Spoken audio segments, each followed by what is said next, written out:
For a company as old as Nintendo, it makes sense that some games won't get the attention they deserve.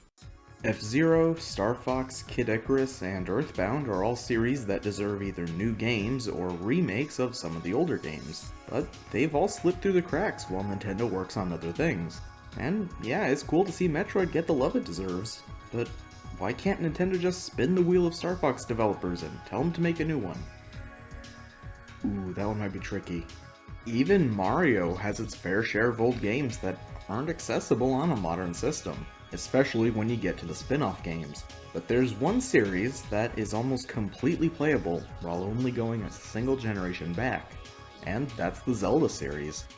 Aside from some obvious exceptions, Wii U, 3DS, and Switch will let you play most of the series, and the Wii U could be completely unnecessary if Wind Waker and Twilight Princess HD make the jump to the Switch.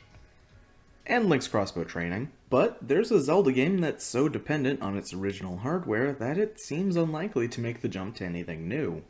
And that game is Four Swords Adventures.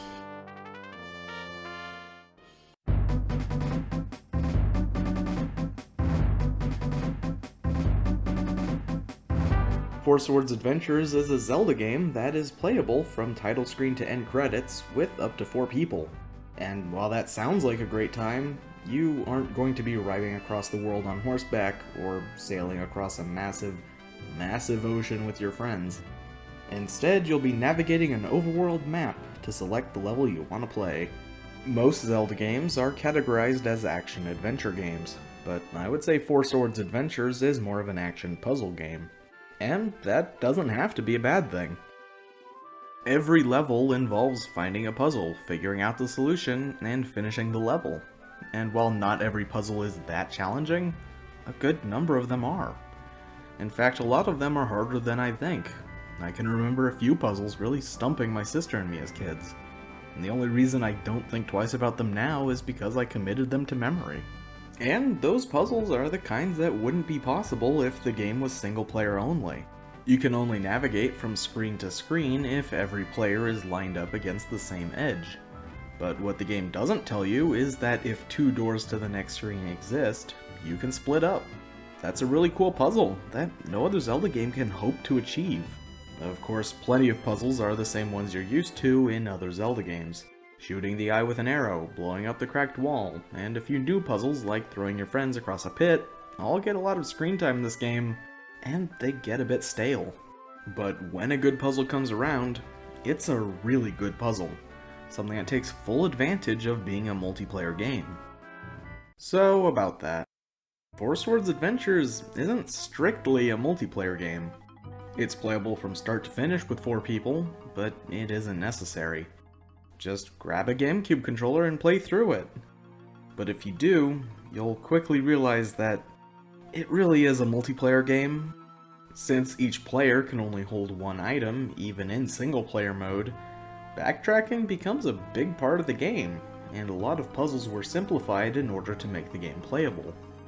I'm glad they made the game playable on your own, but if you can, play it with a friend. Even just 2 people playing the game makes it significantly better than playing it alone.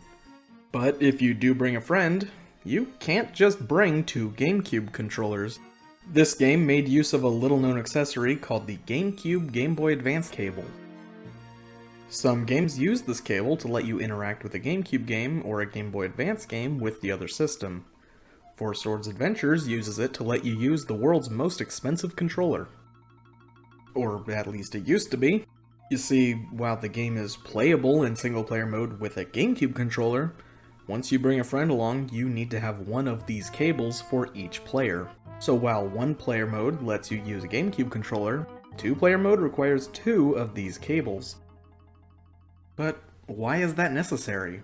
Why can't 2 people just use normal controllers? Well, while the game makes everyone hold hands while changing screens, each level also has a lot of smaller areas, like houses, caves, and small rooms inside dungeons. It would be pretty annoying if everyone had to join together just to go in a small house with a single NPC. So instead, those small rooms are experienced on the Game Boy Advance screen. That way the rest of the players can do whatever it is they're doing on the TV screen. But in single player, you're the only one playing. so it just puts your screen up on the TV when you go into a small area. And that's a great way to make a multiplayer game technically functional in single player, even if it does make the game far less enjoyable. Now, how many of these cables did the game come with? Yeah, only one. That's a pretty dumb move, since you only needed any of these cables if you were playing with other people. One cable is practically the same as including none of them with the game. But some other games also included them, like Wind Waker. So if you bought 3 copies of Wind Waker, like Nintendo hoped you would, you'd be all set when you bought this game. And speaking of unrealistic sales expectations, this game didn't do well. Sales estimates sit between 800 and 900,000 copies sold. That isn't terrible on its own, but it's significantly worse than Wind Waker and the GameCube version of Twilight Princess.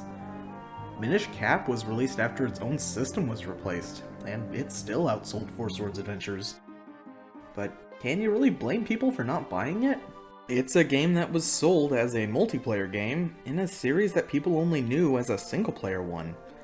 And to use the multiplayer features, you needed to own a completely different system. And all of that for this?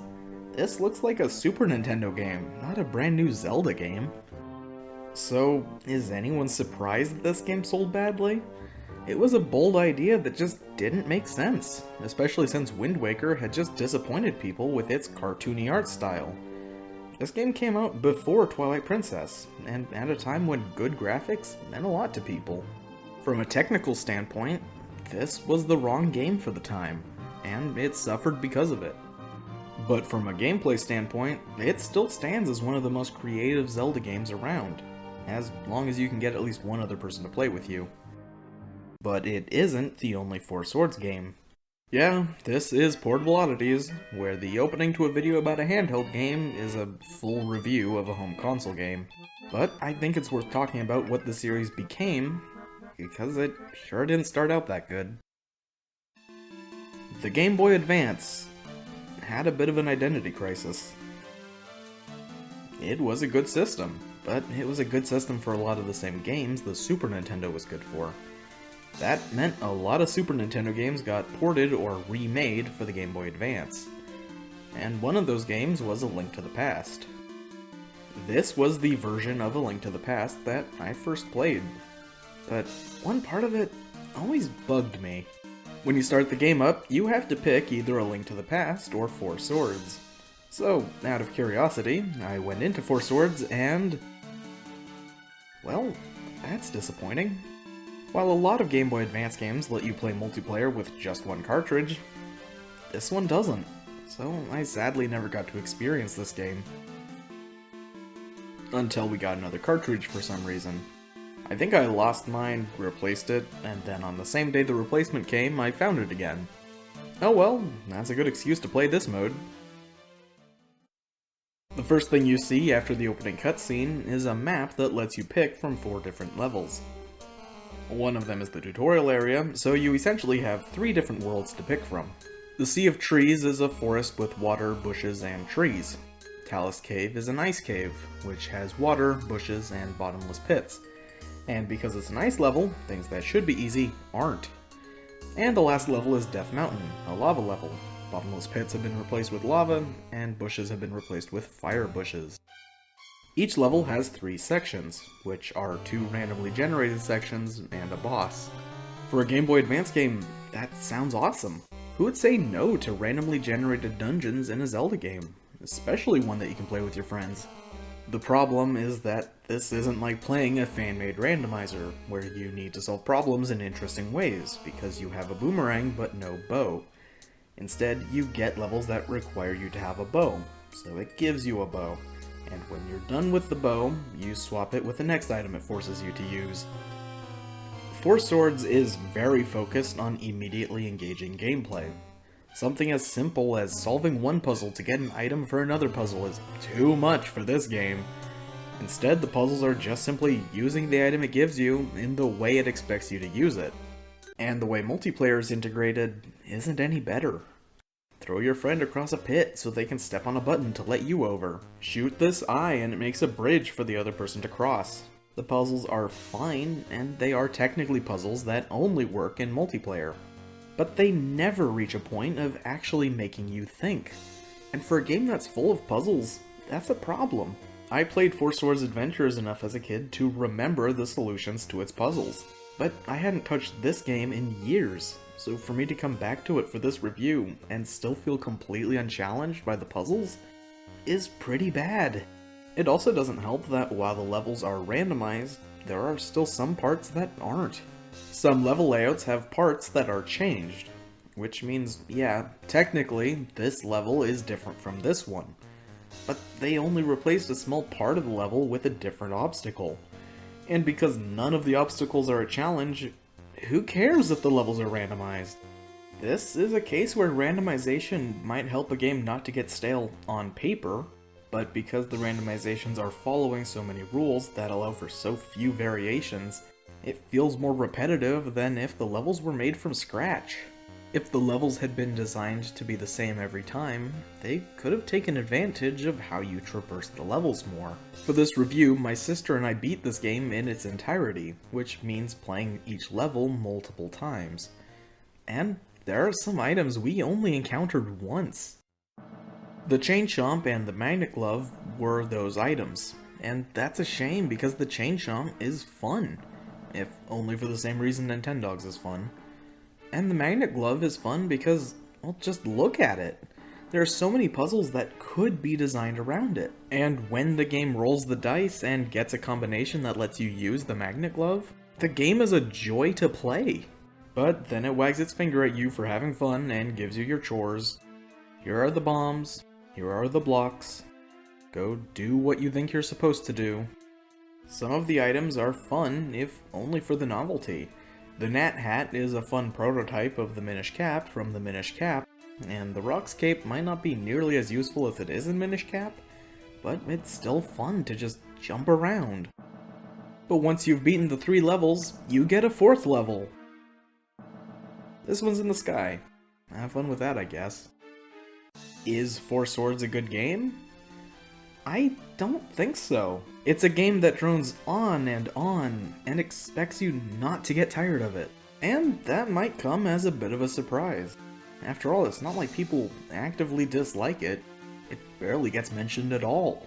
The problem is that since Four Swords is a multiplayer game, it's easy to have fun if you're in the right company.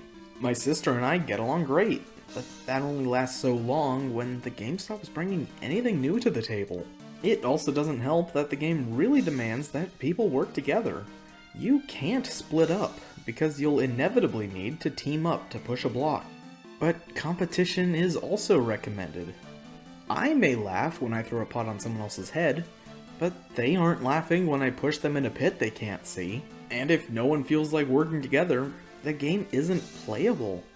It's an annoying case where the game's super easy when everyone's working together, but literally impossible if no one is.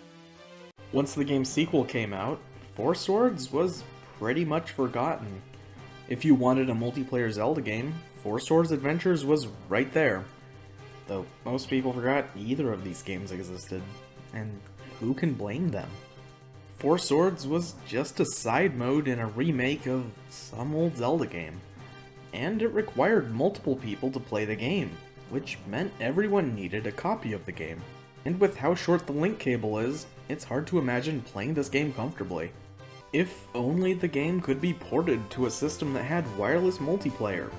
And maybe it could be released for free, and get a few updated features like single player and online— no.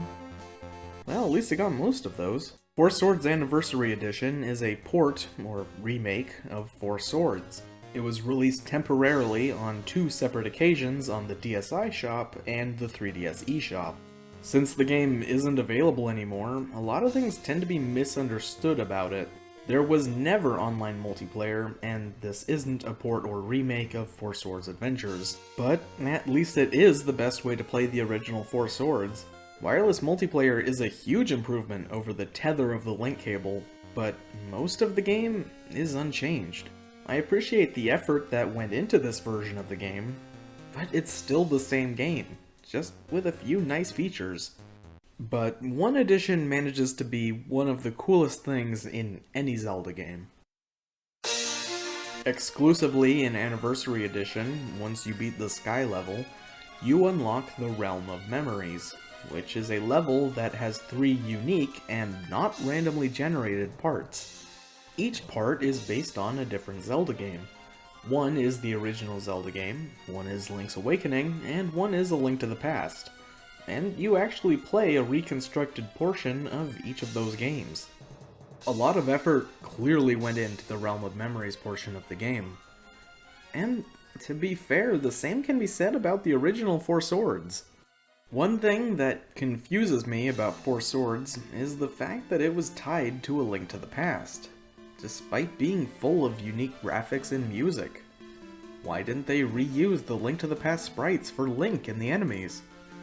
I don't know, and while I appreciate that they went the route of putting more effort in instead of cutting corners, no one would have blamed them for cutting those corners. At the end of the day, Four Swords at least contributed to some pretty great games. Four Swords Adventures took the idea of a multiplayer Zelda game and made it something great. And some graphics and items from Four Swords went on to appear in Minish Cap. Four Swords is a game that I don't like, but it's also not a game that deserves to be disliked. It's neither a great game or a terrible one, and while it's easy to criticize it, I can also appreciate what it did. I also think it earns the title for the least accessible Zelda game, because if you want to play it, you either need the original hardware, or to somehow, wink, get the DSi version. Unofficial emulators are somewhat of an option, but you aren't getting the same experience by having 4 people share a monitor that everyone else can see. Until Link to the Past comes to Switch Online, making that entire argument redundant.